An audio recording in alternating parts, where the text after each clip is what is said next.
Good morning students, मैं नीतू चौधरी स्वागत करती हूँ आपका अपने परिवार स्वाध्याय श्री में। तो कैसे हैं आप सभी? आई होप अच्छे होंगे, स्वस्थ होंगे, घर पर रहकर पढ़ाई कर रहे होंगे, अपने नोट्स कंप्लीट कर रहे होंगे। तो आज की क्लास की शुरुआत करते हैं एक मोटिवेशनल कोड के साथ जो आपको ऊर्जावान बनाएगा। आज का हमारा कोड क्या है कि जल को बर्फ बदलने में वक्त लगता है। जल को बर्फ में बदलने में वक्त लगता है, सूरज को निकलने में वक्त लगता है। जल को बर्फ में बदलने में वक्त लगता है, सूरज को निकलने में वक्त लगता है। भाग्य को हम बदल नहीं सकते, लेकिन किस्मत को अपने हौसलों से बदलने में वक्त लगता है। ठीक है, इसी के साथ आज की क्लास की शुरुआत करते हैं, जिसमें हमारा चैप्टर कौन सा चला हुआ है? हमारा चैप्टर चला हुआ है, इसमें सिद्धांत चले हुए हैं किसके? सबसे पहले हमने पढ़ा था जीन पियाजे का सिद्धांत। उसके बाद आज हम क्या पढ़ेंगे? लॉरेंस कोहलबर्ग का नैतिक विकास का सिद्धांत पढ़ेंगे। ठीक है, तो सबसे पहले हम देखेंगे कि जो कोहलबर्ग थे वो कहाँ के वैज्ञानिक थे, यानी मनोवैज्ञानिक थे। वो कहाँ से रिलेटेड से थे, कहाँ से संबंधित थे? तो जो ये थे कोहलबर्ग, वो अमेरिका के मनोवैज्ञानिक थे। कब से कब तक रहे? 1927 से 1987 तक रहे। कब तक रहे? 1927 से 87 तक। ठीक है, इन्होंने क्या किया? इन्होंने नैतिक विकास का सिद्धांत का अध्ययन किया कि किसके आधार पर? इन्होंने जब देखा कि जीन पियाजे ने जब संज्ञानात्मक विकास के सिद्धांत का अध्ययन किया था और उसके बाद नैतिक विकास का अध्ययन किया था, तो इन्होंने उन्हीं के आधार पर, उन्हीं के सिद्धांत को देखते हुए एक नया सिद्धांत का अध्ययन किया। जीन पियाजे के नैतिक मुद्दों के सिद्धांत से प्रभावित होकर, यानी जो जीन पियाजे ने सिद्धांत बनाए थे, नैतिक विकास का सिद्धांत था, उसी से प्रभावित होकर इन्होंने उसमें थोड़ा और चेंज करके, थोड़ा और परिवर्तन करके अपना एक नया सिद्धांत, नैतिक विकास का सिद्धांत पे अध्ययन किया। ठीक है, तो आज इसके बारे में देखेंगे हम। तो जो इन्होंने प्रभावित होकर नैतिक न्याय को अपने अध्ययन के रूप में चुना। क्या चुना इन्होंने? इनका क्या था? नैतिक न्याय। इन्होंने नैतिक विकास के किस चीज़ पे अध्ययन किया? नैतिक न्याय पे अध्ययन किया। ठीक है, इन्होंने पाया कि बालक का विकास कुछ निश्चित अवस्थाओं में होता है। इनके अनुसार क्या है? इन्होंने कोहलबर्ग ने पाया कि बालक का विकास कुछ निश्चित अवस्थाओं में होता है। जीन पियाजे का क्या था? सब सारे मनोवैज्ञानिक क्या बोलते हैं कि जन्म से लेकर, यानी गर्भाधारण से लेकर जीवन पर्यंत तक बालक का विकास होता रहता है। लेकिन कोहलबर्ग ने क्या इस अध्ययन में क्या पाया कि जो बच्चे का विकास होता है वो कुछ निश्चित अवस्थाओं में होता है। मतलब कुछ ही ऐसी अवस्थाएं होती है जिसमें बालक का विकास होता है। ठीक है, तो कोहलबर्ग ने अपने प्रयोगों में लघु कथाओं को उपस्थित कर उससे संबंधित नैतिक समस्याओं के संबंध में प्रश्न पूछे। ये किस तरह से अध्ययन करते थे? इन्होंने अध्ययन किया, ये मतलब लघु कथाएं बताते थे, छोटी छोटी कहानी सुनाते थे और उसी के आधार पर प्रश्न पूछते थे कि ये नैतिक विकास है या नैतिक तर्कणा है या नैतिक दुविधा है, क्या है ये, बालक का किस तरह से विकास हो रहा है। इस तरह से कोहलबर्ग छोटी छोटी कहानियों के माध्यम से अध्ययन करके प्रश्न पूछते थे। ठीक है, तो इन्होंने एक कहानी थी जिसमें एक यूरोप की, मैं आपको सुना देती हूँ कि इनकी क्या कहानी थी। इन्होंने उस कहानी पे अध्ययन किया था और उसके बाद प्रश्न पूछा था कि क्या ये नैतिक तर्कणा है या नैतिक दुविधा है। ठीक है, तो कहानी क्या थी? ध्यान से सुनेंगे। यूरोप की एक महिला थी जो बहुत ज़्यादा बीमार थी और उसकी जो बीमारी थी, उस बीमारी का इलाज जिस दवाई से होना था वो दवाई बहुत ज़्यादा महंगी थी। तो उसके पति जो थे, उस औरत के पति, उनका नाम था हाइनज। हाइनज जो थे, उन्होंने चारों तरफ से पैसा इकट्ठा किया अपनी पत्नी की बीमारी के लिए, दवाई के लिए, कि मैं वो दवाई ला सकूं। लेकिन वो इतना पैसा नहीं जुटा पाए कि वो उस दवाई को खरीद सके, क्योंकि वो दवाई बहुत ज़्यादा महंगी थी। फिर उन्होंने क्या किया कि वो जब उन्होंने चारों तरफ इधर उधर घूमना शुरू कर दिया और पैसा इकट्ठा नहीं कर पाए, तो वो एक दिन एक मेडिकल स्टोर पे गए। वहाँ उन्होंने स्टोर वाले से पूछा कि मुझे ये दवाई चाहिए। तो दवाई वाले ने बोला, मेडिकल स्टोर वाले ने बोला कि ये दवाई तो बहुत महंगी है, मैं इससे कम में नहीं दूंगा। उसने बोला कि मेरी पत्नी की तबीयत बहुत ज़्यादा ख़राब है और उसे इस दवाई की ज़रूरत है, अगर आप उसे ये दवाई दे दोगे तो उसकी जान बच जाएगी। लेकिन उस आदमी ने कहा, जो मेडिकल स्टोर का मालिक था, उसने कहा कि मैंने ये दवाई पैसा कमाने के लिए बनाई है, मैं इसे इससे कम पैसे में नहीं दूंगा। ठीक है, तो उसके बाद क्या हुआ, उस आदमी ने मतलब जो हाइनज था उसने सोचा कि ऐसे इतने पैसे तो तेरे पास है नहीं कि ये दवाई खरीद सकूं और अपनी पत्नी की जान बचा सकूं। तो उसने क्या किया, जब वो मेडिकल स्टोर बंद करके चला गया तो उसने वहाँ से चोरी कर ली, वहाँ से ताला तोड़ के चोरी करके वो दवाई ले ली और अपनी पत्नी को जाकर दे दी और उसकी पत्नी की जान बच गई। ठीक है, तो कोहलबर्ग का कहने का अभिप्राय था, इन्होंने क्या पूछा इसमें क्वेश्चन, जब ये आएगा ना नैतिक दुविधा, नैतिक दुविधा क्या है इसे देख लेते हैं एक बार, कि ये दुविधा एक ऐसी दुविधा है जिसमें किसी व्यक्ति को दो या दो से अधिक नैतिक कार्यों में से किसी एक कार्य का चयन करना पड़ता है। तो वो इसमें दो प्रश्न पूछे कोहलबर्ग ने कि क्या चोरी करना सही बात है, जो हाइनज ने चोरी की थी क्या चोरी करना सही बात है, एक तो ये हो गया, इस कार्य का चयन करना था हाइनज को, और क्या उसने अपनी पत्नी की जान बचाने के लिए जो चोरी की वो सही काम था। तो दो क्वेश्चन पूछे गए। तो इसमें से ये नैतिक दुविधा क्या हो गई कि दो कार्य ऐसे थे, दोनों कार्यों में से हमें एक का चयन करना था, लेकिन अगर हम उस कार्य को किसी की जान बचाने के लिए करते हैं तो वो क्या कहलाता है, वो नैतिक दुविधा के अंतर्गत आता है। इन्होंने क्या कहा, इन्होंने हमसे मतलब अध्ययन के दौरान ये प्रश्न पूछे कि क्या जो हाइनज ने चोरी की क्या वो सही थी, चोरी करना सही काम है, नहीं है चोरी करना। सब क्या बोलेंगे, हर किसी का यही आंसर होगा कि चोरी करना गलत बात है, लेकिन वो चोरी क्यों की गई थी, वो किसी की जान बचाने के लिए चोरी की गई थी। तो आंसर क्या मिलेगा कि हाँ, कोई उसने अपनी पत्नी की जान बचाने के लिए चोरी की थी, तो वो उसने गलत काम नहीं किया था। तो ये इसी तरह से छोटी छोटी लघु कथाएं सुनाकर अध्ययन करते थे उन्हीं पे, और उसी से रिलेटेड क्वेश्चन पूछते थे कि क्या ये नैतिक दुविधा के अंतर्गत आएगा क्या, या ये नैतिक तर्कणा के अंतर्गत आएगा। तो नैतिक दुविधा क्या होती है, नैतिक दुविधा ये होती है कि जब एक ऐसी दुविधा, एक ऐसी स्थिति जब हमें किसी एक कार्य में से, वो किसी दो कार्य में से एक को चुनना पड़े और दोनों कार्य क्या हो कि एक कार्य गलत चोरी करना गलत बात है, लेकिन चोरी किस लिए की गई थी, चोरी किसी की जान बचाने के लिए की गई थी, तो वो गलत नहीं हुआ। तो इसमें से एक कार्य को चुनना था, तो वो किसके अंतर्गत आया, वो नैतिक कार्यों के अंतर्गत आया। तो नैतिक दुविधा क्या कहलाई, नैतिक दुविधा कहलाई कि एक ऐसी दुविधा जिसमें किसी व्यक्ति को दो या दो से अधिक नैतिक कार्यों में से किसी एक कार्य का चयन करना पड़े, तो वो नैतिक दुविधा कहलाएगी। अब आती है नैतिक तर्कणा। नैतिक तर्कणा क्या होती है, सही या गलत के प्रश्न के बारे में निर्णय लेने में शामिल चिंतन की प्रक्रिया को नैतिक तर्कणा कहते हैं।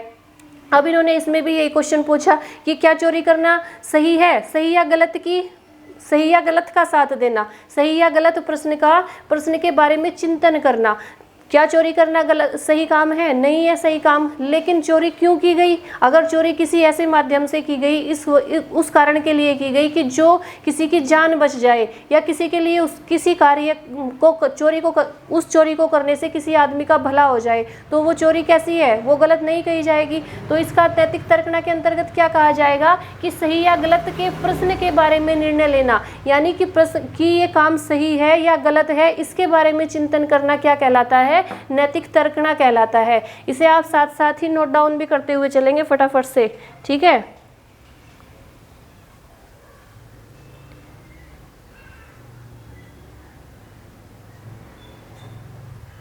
ठीक है, तो नैतिक दुविधा के अंतर्गत क्या आया था कि क्या एक पति को अपनी पत्नी की जान बचाने के लिए चोरी करनी चाहिए। क्वेश्चन क्या रखा था कोहलबर्ग ने कि जब एक ऐसी स्थिति आ जाए कि पति के पास और कोई ऑप्शन ना हो अपनी पत्नी की जान बचाने के लिए, तो क्या उसे चोरी करनी चाहिए। एक तो ये क्वेश्चन था इनका, और एक दूसरा क्वेश्चन था नैतिक दुविधा में कि क्या चोरी करना सही है। फिर नैतिक तर्कणा के अंतर्गत इन्होंने कौन से दो क्वेश्चन रखे कि क्या चोरी करना सही है। चोरी करना सही है तो चोरी करने से अगर किसी का भला होता है, अगर किसी की जान बचती है, तो क्या हम उसे सही कहेंगे या गलत कहेंगे। ठीक है, तो सही या गलत के बारे में जब चिंतन करेंगे किसी उस प्रश्न के बारे में, नैतिकता के प्रश्न के बारे में, तो उस प्रक्रिया को क्या कहा जाएगा, उस प्रक्रिया को नैतिक तर्कणा कहा जाएगा। ठीक है, इसके बाद ये हो गई कोहलबर्ग की नैतिक दुविधा और नैतिक तर्कणा की प्रक्रिया क्या होती है, कैसे होती है, उनके अनुसार क्या था। अब इसके बाद देखेंगे कि कोहलबर्ग ने नैतिक विकास का उल्लेख 3 स्तरों पर किया। कोहलबर्ग ने क्या किया, उनके अनुसार जो नैतिक विकास था वो 3 स्तरों पर होता था। कौन कौन से, और उसमें जो अवस्थाएं थी उन अवस्थाओं का वर्णन उन्होंने अलग अलग किया। कौन कौन सी अवस्था थी बच्चे का, बालक का जब नैतिक विकास होता है तो कोहल वर्ग के अनुसार वो 3 स्तरों पर होता है। 3 स्तरों के अंतर्गत कौन सी अवस्थाएं आती है? 3 अवस्थाएं आती है कोहल वर्ग के अनुसार, हर किसी मनोवैज्ञानिक के अनुसार नहीं, ये सिर्फ कोहल वर्ग के अनुसार चला हुआ है। तो सबसे पहली अवस्था कौन सी होगी? सबसे पहली अवस्था होगी पूर्व परंपरागत स्तर या पूर्व नैतिक स्तर। क्या बोलेंगे उसे? पूर्व परंपरागत स्तर बोलेंगे या पूर्व नैतिक स्तर बोलेंगे। ये कब से कब तक होती है ये अवस्था? ये अवस्था होती है 7 से 10 वर्ष तक। कब से कब तक होती है? 7 से 10 वर्ष तक। इस अवस्था में क्या होता है? इस अवस्था में बालक अपनी आवश्यकता के अनुसार कार्य करवाने की कोशिश करते हैं। मतलब वो उन्हें जो आवश्यक चीज़ें उनके लिए चाहिए, जो उन्हें चाहिए अपनी आवश्यकता के अनुसार, बच्चे क्या चाहते हैं कि उसी हिसाब से उसी के अनुसार कार्य किया जाए। कौन सी अवस्था में? 7 से 10 वर्ष की अवस्था में। उसे क्या कहा जाएगा? पूर्व परंपरागत स्तर की अवस्था कहा जाएगा। ठीक है। इस अवस्था में क्या करता है बालक? इस अवस्था में बालक क्या करता है? अपनी आवश्यकताओं के संबंध के बारे में सोचता है कि मेरी आवश्यकताएं क्या है। ठीक है। उसके बारे में अच्छा बुरा गलत सही क्या परिणाम मिलते हैं उसके बारे में नहीं सोचता। उसे उसके अंदर क्या दुविधा चलती रहती है कि बस किसी तरह मेरी आवश्यकताओं की पूर्ति हो जाए, जिस तरह जो चीज़ मुझे मेरी ज़रूरत की है वो मुझे मिल जाए, इसका अच्छा परिणाम होगा बुरा परिणाम होगा, इस बारे में बालक नहीं सोचता। इसके अंतर्गत जो दो चरण आते हैं। जो प्रथम अवस्था है, कौन सी अवस्था है? पूर्व परंपरागत स्तर की जो अवस्था है, जो 7 वर्ष से 10 वर्ष तक की अवस्था है, उसके अंतर्गत 2 चरण आते हैं। सबसे पहला चरण कौन सा है? दंड तथा आज्ञा पालन अभिमुखता।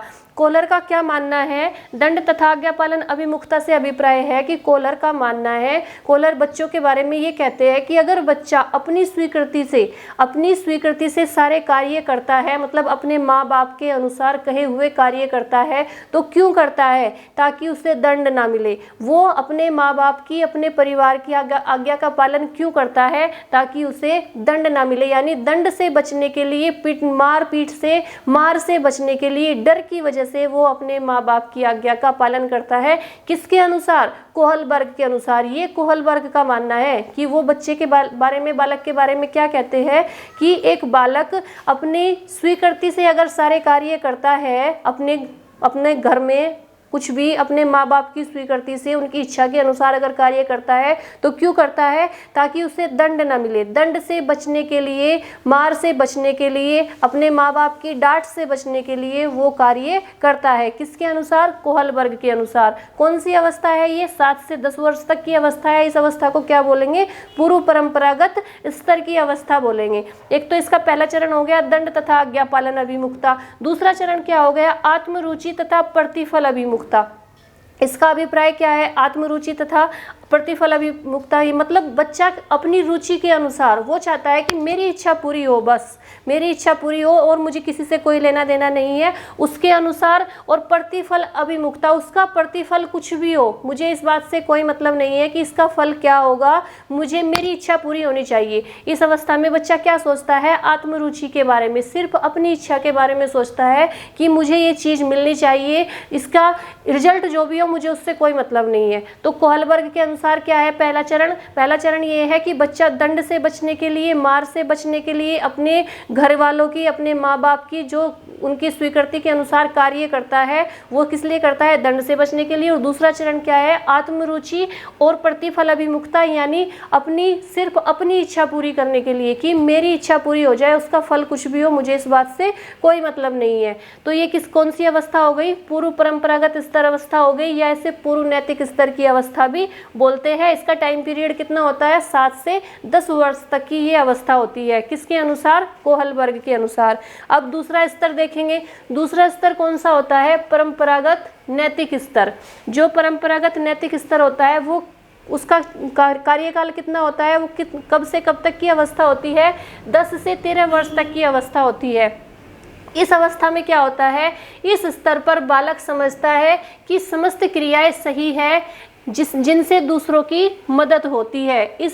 मतलब बालक की सोच क्या है कि वो सभी क्रियाएं सही है। बालक क्या सोचता है इस अवस्था में, 10 से जो 13 वर्ष की अवस्था है, कि जितनी भी क्रियाएं हो रही है वो सब सही है, जिससे दूसरों की मदद हो। अगर बालक की सोच ये है कि अगर किसी की मदद हो रही है इस काम को करने से तो वो सारी चीज़ें सही है, उसे इस बारे में मतलब इससे ज़्यादा बालक इस अवस्था में नहीं सोचता। बस इतना सोचता है कि अगर किसी की मदद हो रही है मेरे कुछ करने से, मेरे कुछ कार्य करने से, मेरे कुछ हेल्प करने से, तो वो सोचता है कि जो मैं कर रहा हूँ वो सही कर रहा हूँ, इसका मतलब मैं बिल्कुल सही हूँ। वो सिर्फ बालक अपने बारे में इतना सोचता है कि अगर किसी को मेरी वजह से हेल्प मिल रही है तो मैं सही हूँ, मैं जो भी करता हूँ वो सही करता हूँ।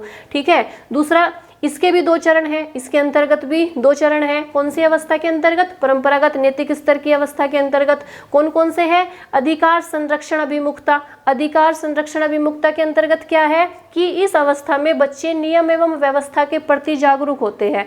यानी जो नियम होते हैं, जो रूल रेगुलेशन होते हैं, बच्चे उनके प्रति क्या रहते हैं? जागरूक रहते हैं। अवेयरनेस उनके अंदर रहती है कि ये हमें नियम फॉलो करने ही हैं। ठीक है। इस अवस्था में जाकर बच्चा क्या करता है कि जो नियम बनाए गए हैं परिवार में, समाज में, स्कूल में, घर में, जहाँ भी जो भी नियम कानून है हम मुझे उसका पालन करना ही है, वो उसके प्रति जागरूक रहता है। ठीक है। तथा नियम एवं व्यवस्था के अनुपालन के प्रति जवाबदेह रहता है। यानी जो वो व्यवस्था बनी हुई है, जो नियम बने हुए हैं, कानून बने हुए हैं, वो उसके प्रति जवाबदेह, यानी उसका वो जवाब देना भी सीख जाता है। ठीक है। उसके पास उस चीज का जवाब भी होता है कि ये नियम और कानून क्यों बनाए गए हैं, किस अवस्था में जाकर? परंपरागत नैतिक स्तर की अवस्था में जाकर। ठीक है। इसके बाद दूसरा चरण क्या है? अच्छा लड़का या अच्छी लड़की। इस अवस्था में क्या होता है कि जो बच्चे होते हैं वो एक दूसरे का सम्मान करने की उनके अंदर भावना होती है। मतलब एक लड़का लड़की का सम्मान करने की भावना, लड़के के सम्मान की भावना होती है उसके अंदर, और लड़के के अंदर एक लड़की के सम्मान की भावना। किस अवस्था में? सिर्फ परंपरागत नैतिक स्तर की अवस्था में। किसके अनुसार? कोहल वर्ग के अनुसार। ये सब हमारे अनुसार नहीं है, ये किसके अनुसार है? ये कोहल वर्ग का मानना है। उनका मानना है कि 10 से 13 वर्ष की अवस्था में जो बच्चे होते हैं वो एक दूसरे की भावना का सम्मान करते हैं, एक दूसरे की भावना की कदर करते हैं और दूसरों से भी सम्मान पाने की इच्छा रखते हैं। यानी बच्चा क्या सोचता है कि मुझे दूसरों से भी प्रशंसा मिले, सम्मान मिले, मैं ऐसे काम करूं कि लोग मेरी बड़ाई करें, लोग मेरी प्रशंसा करें। तो इस अवस्था में जाकर बच्चा क्या करेगा? एक दूसरे के सम्मान की भी भावना उसके अंदर होगी। वो सोचेगा कि मुझे इसका सम्मान करना है। ठीक है। लड़का क्या करेगा? एक अच्छा लड़का एक अच्छी लड़की का सम्मान की भावना होगी उसके अंदर, और एक लड़की के मन में एक लड़के के सम्मान की भावना होगी। किस अवस्था में? 10 से 13 वर्ष की उम्र की अवस्था में। ठीक है। इसके बाद उस बालक के अंदर क्या होगा? बालक के अंदर ये भी इच्छा होगी कि मुझे भी सम्मान मिले, मुझे भी प्रशंसा मिले, मैं ऐसे काम करूं कि मेरी बड़ाई की जाए, मेरी प्रशंसा की जाए, मेरे घर में, मेरे स्कूल में, मेरे समाज में, मेरे दोस्तों के बीच में। तो उसके अंदर ये इच्छा होती है कि मैं ऐसे कार्य करूं जिससे मुझे सम्मान मिले या जिससे मेरी प्रशंसा की जाए। ठीक है। ये कौन सी अवस्था हो गई? ये हो गई परंपरागत नैतिक स्तर की अवस्था। कब से कब तक होता है इसका कार्यकाल? 10 से 13 वर्ष तक होता है। इसके बाद आती है तीसरे नंबर की। 3 अवस्थाएं बताई थी ना, कोहल वर्ग के अनुसार 3 अवस्थाएं है ना। 3 अवस्था कौन कौन सी है? पूर्व परंपरागत स्तर या पूर्व नैतिक स्तर, दूसरी परंपरागत नैतिक स्तर, और तीसरी हो गई उत्तर परंपरागत नैतिक स्तर, या इसे क्या बोलते हैं? आत्म अंगीकृत नैतिक मूल्य भी बोलते हैं। क्या बोलते हैं? आत्म अंगीकृत नैतिक मूल्य। अब इसके अंतर्गत भी 2 चरण होते हैं। तीसरी अवस्था है जो, वो कैसी अवस्था है? उस अवस्था में जो कोहल वर्ग है उनके अनुसार क्या है कि परंपरागत स्तर पर नैतिक मूल्य या चारित्रिक मूल्य का संबंध अच्छे या बुरे के संबंध में निहित होता है। कहने का मतलब क्या है कि इस अवस्था में जो चारित्रिक मूल्य होता है, जो कैरेक्टर से संबंधित गुण होते हैं, अच्छे और बुरे कार्य होते हैं, उसका क्या होता है? मूल्य निहित होता है। और इसके बारे में क्या है कि बालक बाहरी सामाजिक आशाओं को पूरा करने में रुचि लेता है। मतलब जो बाहरी समाज की जो बाहरी क्या होती है, आशाएं होती है, उन्हें पूरा करने की रुचि लेता है। बालक क्या सोचता है कि समाज में जो भी काम हो रहे हैं उसमें वो ज़्यादातर घुसने की कोशिश करेगा, रुचि लेने की कोशिश करेगा कि इसमें कहीं ना कहीं मेरा भी रोल हो, मेरी भी प्रशंसा की जाए। ठीक है। किस अवस्था में जाकर? उत्तर परंपरागत अवस्था में, उत्तर परंपरागत नैतिक स्तर की अवस्था में जाकर। ठीक है। और क्या करेगा? बालक अपने परिवार, समाज और राष्ट्र के महत्व को प्राथमिकता देता है। ठीक है। क्या करता है बालक? अपने परिवार को, अपने समाज को, अपने राष्ट्र को प्राथमिकता देना शुरू कर देता है, ठीक है, उसी के अनुसार कार्य करना वो शुरू कर देता है। अब इसके भी 2 चरण होते हैं, इस अवस्था के भी 2 चरण होते हैं। कौन कौन से होते हैं 2 चरण? सबसे पहला है सामाजिक अनुबंध अभिमुखता। सामाजिक अनुबंध अभिमुखता क्या होती है? इसके अंतर्गत इस अवस्था में बच्चे वही करते हैं जो उन्हें सही लगता है। बिल्कुल सही बात है। इस अवस्था में बच्चे क्या करेंगे? अब बच्चा सोचेगा कि जो मैं कर रहा हूँ वही सही है। इस अवस्था में बच्चा सोचेगा कि जो मैं कर रहा हूँ वही सही है और सब कुछ, मुझे किसी से कोई लेना देना नहीं है और जो भी हो रहा है होने दो, मुझे इस बात से कोई फर्क नहीं पड़ता। इस अवस्था में बच्चे की ये स्थिति होती है, मानसिक स्थिति, कि वो ये सोचता है बच्चा कि सिर्फ मैं ही सही हूँ, जो मैं करता हूँ वही सही है और जो करते हैं वो सब गलत है, ठीक है। उन्हें सही लगता है तथा वे ये भी सोचते हैं कि स्थापित नियमों के सुधार में आवश्यकता करने की जरूरत तो नहीं है। वो सोचते हैं कि जो नियम और कानून बने हुए हैं क्या उनमें सुधार करने की आवश्यकता है। एक बालक सोचता है इस अवस्था में जाकर कि जो समाज के, पड़ोस के, परिवार के, विद्यालय के, जहाँ भी बच्चा जिस भी माहौल में रहता है, बालक इस अवस्था में क्या सोचता है कि क्या इसमें जो भी नियम कानून बने हुए क्या इसमें सुधार करने की आवश्यकता है। बालक ये सोचता है किस अवस्था में जाकर? उत्तर परंपरागत नैतिक स्तर की अवस्था में जाकर, ठीक है। और उसे क्या लगता है कि मैं जो करता हूँ वही सही है, मैं जो कर रहा हूँ वही सही है, बाकी और सब गलत कर रहे हैं, उसे किसी से कोई मतलब नहीं है। वो इस स्थिति में, इस अवस्था में जाकर सिर्फ ये सोचता है कि जो भी ये नियम कानून बने हुए हैं क्या ये सही है, इनमें सुधार करने की आवश्यकता है। वो खुद से सोचने की कोशिश करता है कि इन सारे नियम कानूनों में कुछ सुधार किया जाना चाहिए या नहीं किया जाना चाहिए। इस अवस्था में जाकर बालक ये सोचना शुरू कर देता है।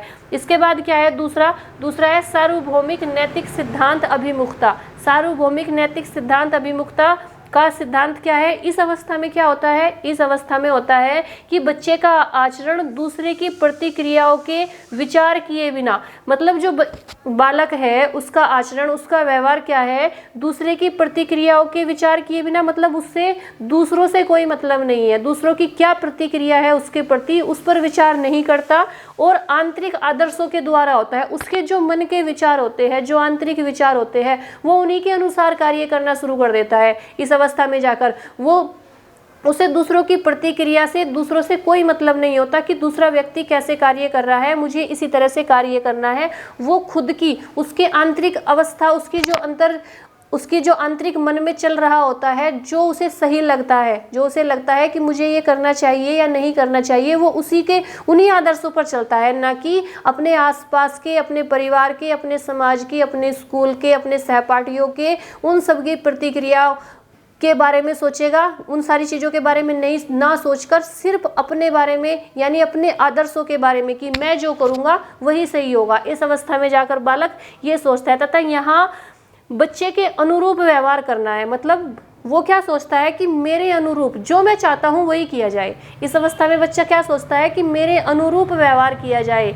इस अवस्था में बच्चा सोचता है कि मैं जो करूँगा वही सही है और मुझे किसी की प्रतिक्रिया से, किसी की कौन क्या कर रहा है स्कूल में, समाज में, परिवार में, पड़ोस में, मुझे किसी से कोई मतलब नहीं है। मैं जो चाहता हूँ वो मेरे हिसाब से चलना चाहिए। इस अवस्था में जाकर बच्चा ये समझना शुरू कर देता है और उसे अपने पेरेंट्स की, अपने माँ बाप की, अपने परिवार के अन्य सदस्यों की बातें क्या लगती है? बेफिजूल लगती है। वो सोचते हैं कि इस अवस्था में जाकर वो सोचते हैं कि जो मेरे परिवार वाले हैं, जो मेरे पेरेंट्स हैं, वो मुझ पर अपनी बात थोपने की कोशिश कर रहे हैं। इस अवस्था में उसे अपने परिवार वाले क्या लगने शुरू हो जाते हैं कि ये मेरे खिलाफ जा रहे हैं, ये मेरी बात नहीं सुन रहे, ये मुझे जो मैं चाहता हूँ वो नहीं कर रहे। तो अपने परिवार के विरोध में चला जाता है बच्चा, ये सोचकर कि जो मैं करना चाहता हूँ, जो मैं बनना चाहता हूँ, या जो मैं समाज में कुछ करना चाहता हूँ, तो मेरे परिवार वाले मेरे खिलाफ है। उसकी सोच ऐसी हो जाती है। किस अवस्था में जाकर? उत्तर परंपरागत नैतिक स्तर की अवस्था में जाकर। ठीक है, तो हमने ये क्या पढ़ा? हमने ये पढ़े कोहलबर्ग के नैतिक विकास के सिद्धांत। तो एक बार फिर हल्का सा रिवीजन कर लेते हैं। तो जो कोहलबर्ग थे वो अमेरिकन वैज्ञानिक थे और वो कब से कब तक रहे? 1927 से 87 तक रहे। अच्छे से याद रखेंगे बहुत सारी चीज़ें, इसमें बस पॉइंट टू पॉइंट पढ़ते हुए चलेंगे कि हमें क्वेश्चन पे टिक कैसे लगानी है, उसका आंसर कैसे देना है। तो जब जीन पियाजे ने सिद्धांत दिया था, संज्ञानात्मक विकास का सिद्धांत या मानसिक सिद्धांत बोल सकते हैं उसे, तो उस उससे प्रभावित होकर ही कोहल वर्ग ने क्या किया था, नैतिक न्याय के अध्ययन के रूप में, नैतिक न्याय को क्या चुना था, अध्ययन के रूप में चुना था, और उसी पर क्या किया था, उस नैतिक विकास के सिद्धांत का अध्ययन किया था। उसके बाद क्या किया इन्होंने, इनके अनुसार क्या था, कोहल वर्ग के अनुसार कि जो बालक का विकास होता है वो कुछ ही अवस्थाओं में, यानी कुछ निश्चित अवस्थाएं ऐसी होती है जिसमें बालक का विकास होता है, मतलब हमेशा बालक का विकास नहीं होता इनके अनुसार। ठीक है, फिर इन्होंने क्या किया, मैंने आपको छोटी सी कहानी आपको सुनाई थी कि इन्होंने ये क्या करते थे, लघु कथाओं के माध्यम से, छोटी कहानियों के माध्यम से अपने नैतिक दुविधा और नैतिक तर्कना के बारे में क्या करते थे, प्रश्न पूछते थे और अपने अध्ययन को आगे बढ़ाते थे। ठीक है, तो फिर इनके अनुसार नैतिक दुविधा क्या है, कोहल वर्ग के अनुसार नैतिक दुविधा वह है कि जिसमें किसी व्यक्ति को दो या दो से अधिक नैतिक कार्यों में से किसी एक कार्य का चयन करना पड़े तो वो क्या कहलाती है, कोहल वर्ग के अनुसार नैतिक दुविधा कहलाती है। और नैतिक तर्कना वह कहलाती है कि सही या गलत प्रश्न के बारे में निर्णय लेने का जो चिंतन होता है वो क्या कहलाता है, वो नैतिक तर्कना कहलाता है। अब इसके बाद कोहल वर्ग ने इन नैतिक विकास का उल्लेख 3 स्तरों पर किया, और उन कौन कौन से स्तरों पर किया, उनमें जो सम्मिलित अवस्थाएं थी उन्हें अलग अलग तरीके से समझाया। ठीक है, अब उनमें कौन कौन से 3 स्तर थे, सबसे पहला था पूर्व परंपरागत स्तर, या उसे पूर्व नैतिक स्तर भी बोल सकते हैं, जो 7 से 10 वर्ष तक चला। दूसरा स्तर कौन सा था, दूसरा था परंपरागत नैतिक स्तर, जो 10 से 13 वर्ष के बीच की जो अवस्था होती है वो किसके अंतर्गत आती है, परंपरागत नैतिक स्तर के अंतर्गत आती है। और तीसरी थी उत्तर परंपरागत नैतिक स्तर या आत्म अंगीकृत नैतिकता मूल्य। ये कोहल वर्ग के 3 नैतिकता के स्तर थे। इसके अनुसार इनके अंदर की हेडिंग मैंने आपको बताई दी कि इनके अंदर जो हेडिंग लिखी हुई है उनका क्या क्या मतलब है, तो आप ये सारी चीज़ें नोट डाउन कर लेंगे अपनी कॉपी में बहुत अच्छे से। और ये कोहल वर्ग का सिद्धांत चला हुआ है और अभी इसमें थोड़ा और बाकी है, उसे आगे की क्लास में कंप्लीट करेंगे। ठीक है, और फिर इसके बाद 3 वैज्ञानिकों के सिद्धांत थे, उसके बाद करेंगे वाइगोत्स्की का सिद्धांत। ठीक है, तो तीनों सिद्धांत ये कंप्लीट हो जाएंगे। फिर उसके बाद नेक्स्ट चैप्टर, और धीरे धीरे करके मुश्किल से इसमें 20-25 दिन का कोर्स बचा होगा, ज़्यादा नहीं है, लगभग आधे चैप्टर कंप्लीट हो चुके हैं। बाद के समावेशी शिक्षा ये सारी चीज़ें हैं, ये धीरे धीरे कंप्लीट करेंगे। ठीक है, तो आज के लिए इतना ही रखेंगे।